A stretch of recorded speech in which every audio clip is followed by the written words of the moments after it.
नमस्कार दोस्तों, स्वागत है आप सभी का एक बार फिर से मेरे एवी धार्मिक टीवी चैनल में। तो आज मैं आपके लिए लेकर आई हूँ जगन्नाथपुरी में एकादशी को उल्टा क्यों लटका रखा है जगन्नाथ भगवान ने, उससे जुड़ी जानकारी के बारे में आज जानेंगे। एकादशी व्रत का हिंदू धर्म में बड़ा महत्व है।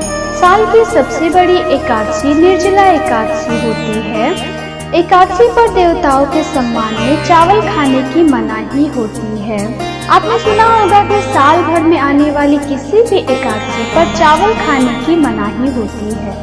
इसके पीछे धार्मिक कारण है। विष्णु पुराण में इस बात का जिक्र है कि एकादशी के दिन चावल खाने से पुण्य फल की प्राप्ति नहीं होती है। चावल को हविष्य अन्न देवताओं का भोजन कहा जाता है। देवी देवताओं के सम्मान में हर एकादशी तिथि पर चावल का सेवन करना वर्जित माना जाता है। जगन्नाथपुरी में एकादशी का नियम लागू क्यों नहीं होता है, इसके बारे में जानेंगे। एक अन्य मान्यता के अनुसार महर्षि मेधा माता शक्ति के क्रोध से बचने के लिए एकादशी के ही दिन अपने शरीर का त्याग कर दिया था। महर्षि का जन्म चावल और जौ के रूप में हुआ था, इसलिए इस दिन लोग चावल नहीं खाते हैं।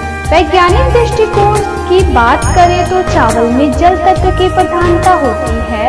इस दिन पका हुआ चावल खाने से मन और भी चंचल हो जाता है, जबकि मन की चंचलता को दूर करने के लिए एकादशी का व्रत रखा जाता है। जगन्नाथपुरी में एकादशी पर चावल का प्रसाद क्यों मिलता है?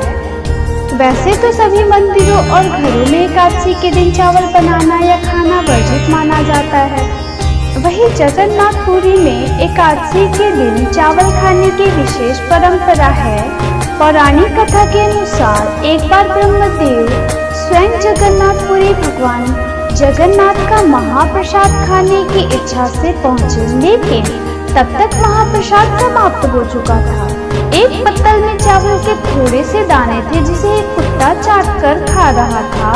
हर प्राणी में भगवान के भक्ति भाव में डूबे ब्रह्मदेव ने कुत्ते के साथ बैठकर उन चावलों को खाना शुरू कर दिया। जिस दिन यह घटना घटित हुई उस दिन संयोग से एकादशी थी। ब्रह्मदेव को कुत्ते के साथ उनके महाप्रसाद का चावल खाते देख भगवान जगन्नाथ प्रकट हुए और बोले कि आज से मेरे महाप्रसाद में एकादशी का कोई नियम लागू नहीं होगा। इस धाम में स्वयं विष्णु भगवान श्री बलराम जी व माता सुभद्रा की प्रतिमाओं के साथ विराजमान हैं। यहाँ दिन भर में 4 बार भोग लगाने के साथ आरती की जाती है। भक्तों को जगन्नाथपुरी के दर्शन करने के साथ वहाँ का महाप्रसाद लेना भी आवश्यक है। कहा जाता है कि एकादशी माता ने महाप्रसाद का निरादर कर दिया था, जिसके दंड स्वरूप भगवान विष्णु जी ने उन्हें बंधक बनाकर उल्टा लटका रखा है। भगवान विष्णु ने कहा था कि मेरा प्रसाद मुझसे भी बड़ा है। जो भी व्यक्ति यहाँ आकर मेरे दर्शन करेगा उसे महाप्रसाद ग्रहण करना आवश्यक है। धार्मिक मान्यता के अनुसार ही कलयुग में जगन्नाथपुरी धाम में मक्खन मिश्री तथा 56 भोग भक्तों में बांटा जाता है। यही प्रसाद भी एकादशी पर खाया जाता है। तो दोस्तों, आशा करती हूँ आपको मेरे द्वारा दी गई जानकारी बेहद पसंद आई होगी। अब मैं आपसे फिर मिलूंगी अपने अगले वीडियो में। तब तक के लिए